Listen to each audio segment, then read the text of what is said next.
Assalamualaikum warahmatullahi wabarakatuh. Jadi ya cukup banyak ya orang tertarik dengan kendaraan listrik.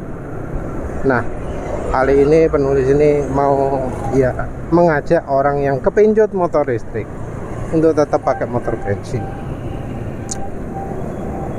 Jadi yang jadi penyebab utama itu adalah karena beli motor listrik itu nggak bisa beli bekas ya, pasti beli baru. Harganya walau dengan subsidi pun masih cukup tinggi. Ada yang jual mungkin 7 juta gitu ya, tapi kalau mau layak pakai ya 10. Kalau apa jenenge baterainya ganda yo nggak bisa segitu, harus misalnya 20 gitu, 20 juta yang jarak jangkaunya cukup jauh. Nah, dibanding dengan itu ya penulis lebih rekomendasi pakai motor bensin aja. Misal yang baru itu mahal ya yang bekas. Oh, kok nggak sama-sama bekas ya? Rekomendasinya motor bensin bekas. Kenapa nggak motor listrik bekas? Ya karena ya kalau motor listrik bekas itu pasti ada yang kurang, terutama dari sisi baterai. Baterainya biasanya wis gak layak pakai, dan harga beli baterai bekas itu mungkin antara 7 sampai 10 juta kali kalau sekarang ya, tergantung dari modelnya. Ya rugi gitu loh. Misal merasa 7 juta itu mudah didapat, yang mending beli motor bensin. Angka 7 juta itu sudah dapat macam-macam model wis. Kalau misalnya merasa oh saya kuat kok beli motor listrik yang baterainya 2, anggap harga piro wis 20 juta lah, atau berapa lebih murahnya wis 18. Kalau penulisnya mending beli motor maxi ya, motor maxi yang bekas, entah NMAX Ult bekas, PCX 150 bekas. Kalau dapat ya ada ADV.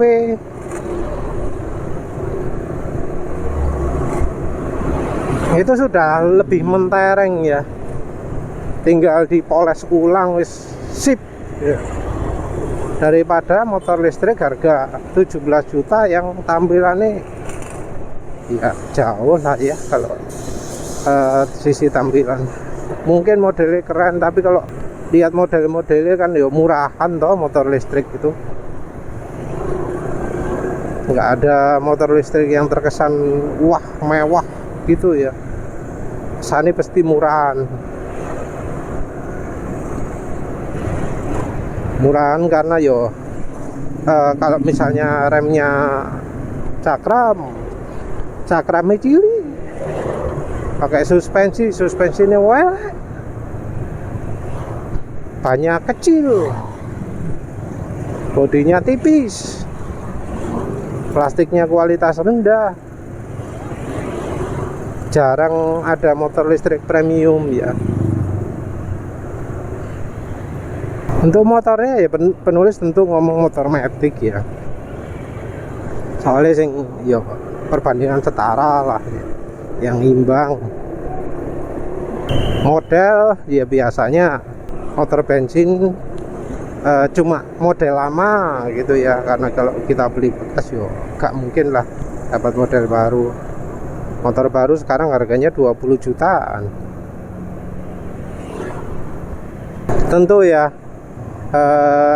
ini juga berasumsi bahwa kita tidak beli merek Honda yang ya, sekarang ini kalau motor bekasnya harganya kepanggang karena kasus ESAF ya. Orang pada cari motor Honda lama ya, karena motor Honda lama lebih tangguh. Ya berarti kita ngomong cuma Suzuki dan Yamaha. Kalau yang mantap sih Suzuki, tapi ya tentu tergantung perawatan juga. Motor Suzuki sih nggak dirawat ya podo ae lah, pasti bakal butuh banyak yang diganti. Walau komponennya kuat, sak kuat-kuatnya komponen misalnya disiksa yo ajur pisan tetep. Jadi dua dasarnya itu ya. Kalau bisa yang karbu gitu, karena nggak selalu yang injeksi itu lebih baik. Injeksi lebih baik yang injeksinya Suzuki ya. Kalau injeksinya Yamaha biasanya wis boros, jadi ya kadang perlu akal-akalan ya. Akal-akalan ini kadang rada rumit, apalagi ketika motor injeksi Yamaha itu gak iso di remap. Yang lebih mantap itu kalau bisa dapat karbu yang bisa ngatur setelan bensin, tuh wis mantap. Kalau nggak gitu ya terpaksa injeksi. Tapi yo kalau bisa di modif atau diapakan sehingga AFR itu bisa diatur. Biasanya pakai open looper, tapi kalau nggak ada sensor oksigennya bisa juga pakai piggyback langsung, pakai apa jenisnya, merek Sharp kalau nggak salah, sama merek IQTC. IQTE ya,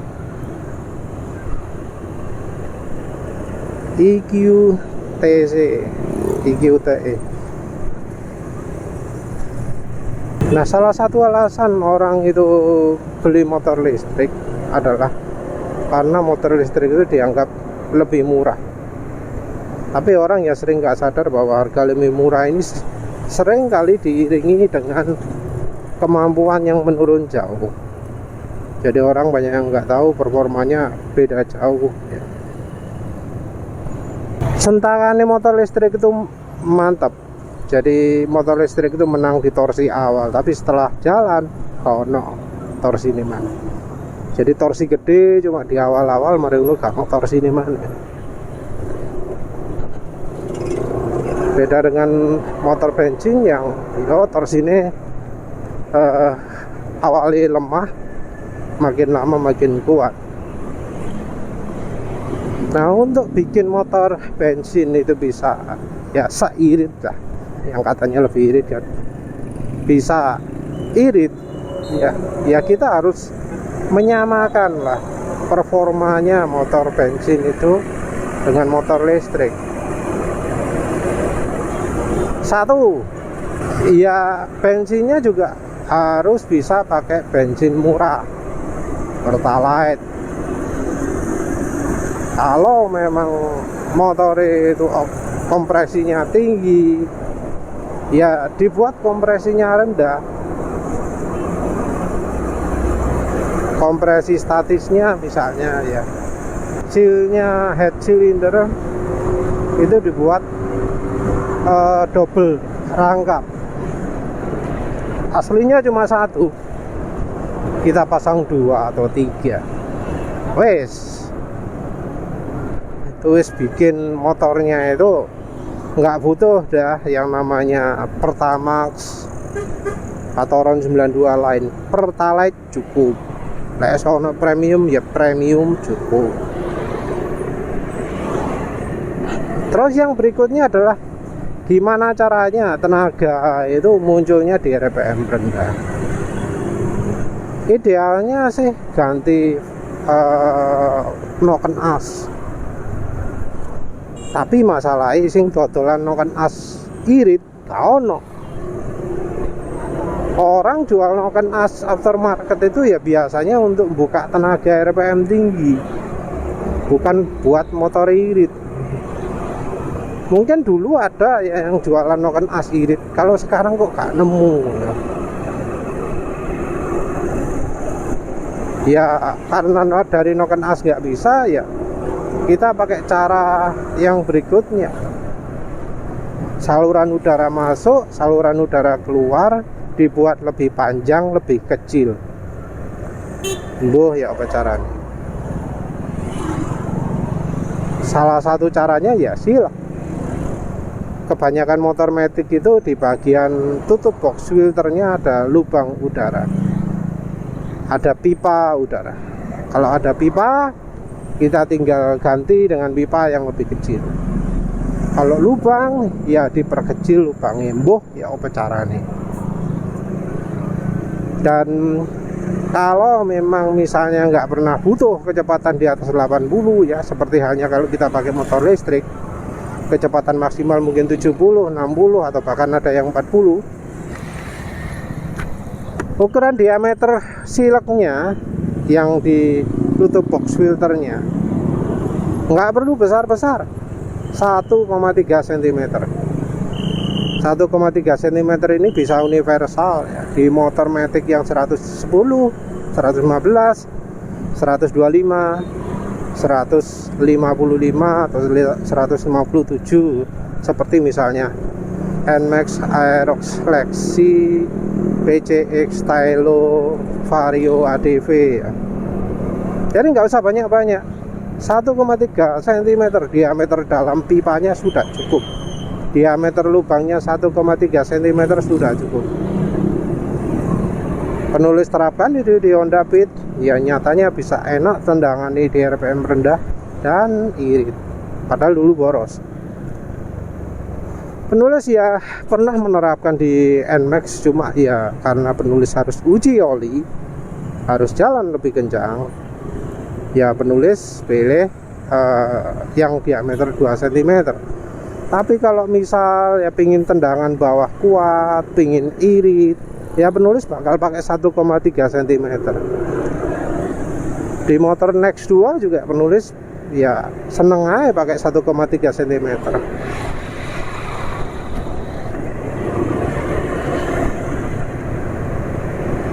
Yang berikutnya adalah modifikasi sederhana sih. Ganti roller lebih berat. Jadi rollernya pakai yang lebih berat dari aslinya, orinya. Jadi misalnya ini NMAX 13 gram, ganti 14. Kalau yang orinya nggak ada, ya pakai aftermarket.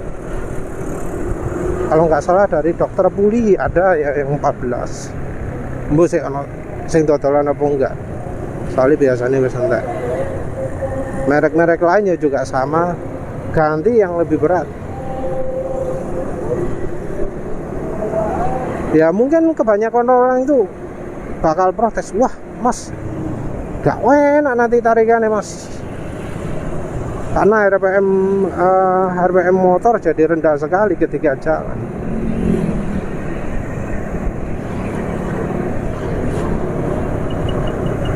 Tapi ya mau gimana lagi, kalau memang butuhnya irit ya harus itu kuncinya. Ya apa carane motor jalan gas tetap RPM lebih rendah. Jadi kecepatan yang sama bisa pakai gas yang lebih kecil. Sumbernya dari itu.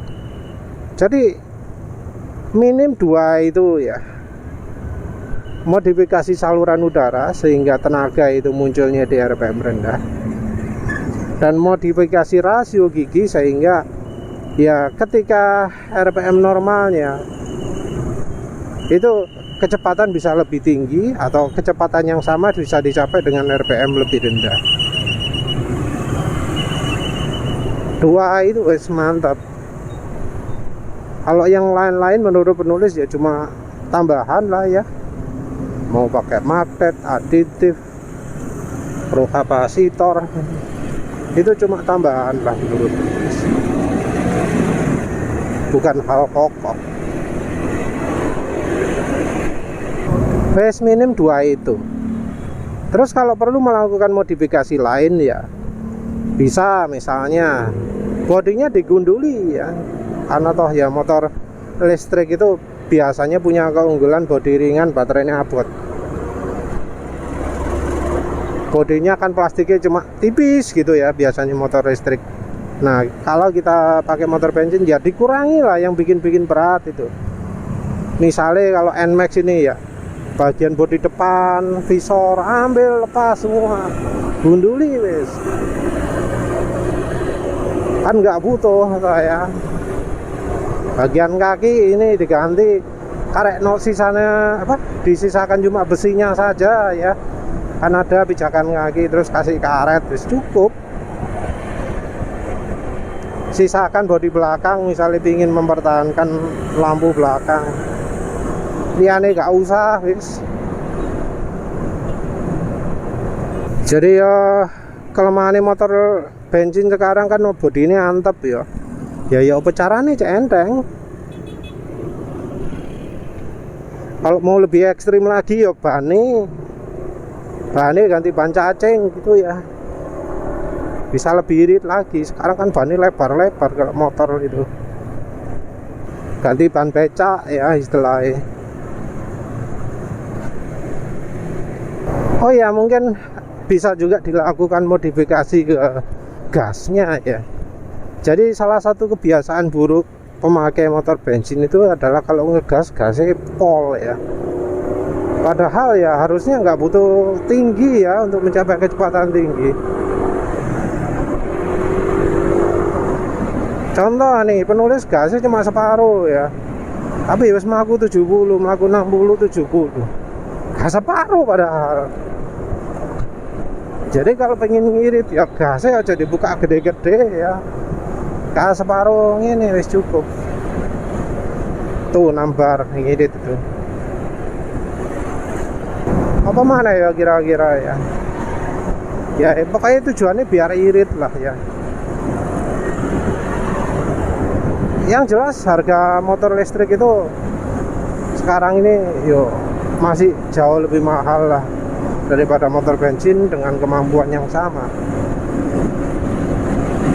Jadi kalau kita mau hitung-hitungan irit-iritan, ya perhitungan juga lah ya biaya investasi beli motor listriknya itu. Selesai harganya berapa? Misal selesai harga 2 juta, 3 juta. Nah itu apa memang sudah benar-benar lebih irit? Jadi kita nggak ngitung dari biaya bensinnya atau bahan bakarnya atau, tapi ya yang lain-lain. Nah, kalau motor listrik itu yang perlu diperhatikan juga adalah umur baterai. Harga kontrak sekarang kalau nggak salah paling murah 250.000 per bulan. Itu kalau motor bensin wis berapa liter itu. Oh iya, biasanya kalau beli bekas itu suspensi belakang sudah rusak, suspensi depan sudah butuh ganti oli. Nah, kalau mau nyaman ya perlu ganti oli suspensi depan dan ganti suspensi belakang. Suspensi belakang ya jangan beli ori ya, rugi. Kalau motornya kelas 115 cc, kelas motor metik kecil, single suspension, pakai merek YSS hybrid itu sip ya. Kalau double suspension ya merek DBS tapi kadang perlu sama dumper juga, karena kalau apa adanya kurang keras pernya. Sekarang ini ya motor listrik menurut penulis masih belum siap ya. Mungkin ada yang ngomong pasti besok akan berkembang, baterai bakal berkembang, tapi ya nyatanya mulai dari kendaraan listrik pertama diperkenalkan mulai rame ya, mulai dari kendaraan listrik mulai rame, mulai populer, itu kok nggak ada ya peningkatan kapasitas baterai. Peningkatan kapasitas selalu diiringi dengan ya makin berat dan harganya yang berlipat. Jadi kalau motor listrik harga itu berbanding lurusnya dengan kapasitas baterai terutama. Yang lain-lain itu bisa dibilang fitur tambahan toh ya. Jadi misalnya penggeraknya yang 2000 watt atau berapa gitu, Ya kan kebanyakan sama, yang membedakan itu dari kapasitas. Dan selalu kalau yang kapasitas baterainya besar, harga itu jauh lebih mahal. Sementara itu kalau motor bensin kan beda. Motor bensin itu pure ke cc ya, kapasitas mesin. Ya wes lah, itu aja ya. Jadi kalau menurut penulis, mending beli motor bensin bekas daripada beli motor listrik baru. Nggak ada opsi beli motor listrik bekas, penulis nggak anjurkan. Ya wes, itu saja. Terima kasih sudah menonton. Assalamualaikum warahmatullahi wabarakatuh.